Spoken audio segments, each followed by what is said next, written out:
You know, the Bible records about Jesus when he was walking the earth. It says this: Jesus often withdrew to lonely places and prayed.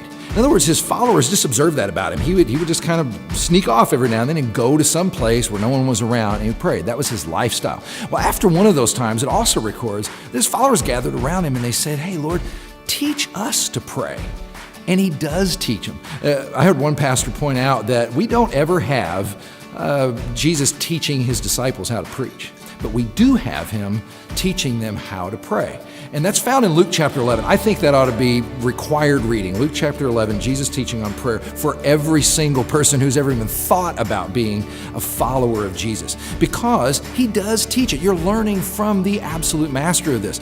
And he starts off with content, and he talks about how you ought to be praying that God's will be done, that his kingdom be established in your heart and in lives. You ought to be praying for basic daily needs. You ought to be praying for forgiveness for yourself and for your own forgiving of others.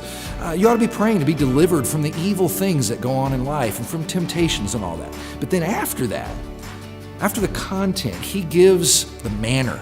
And the manner you could kind of sum up by saying Jesus taught that you ought to be persistent in prayer. You ought to be bold in prayer.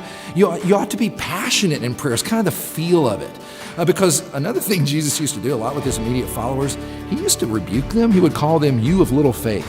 He always kind of challenged them that they weren't expecting enough from God. And so when you put those two together, we believe in spiritual power. So we pray because it's real. It's because when we're on our game and our teams, we don't want to pray just little perfunctory, nice little Christian prayers. We want to pray the way Jesus apparently wanted us to, with persistence and boldness and expectation that God is actually going to do something. Because we don't want to be people of little faith. We want to be people of big faith.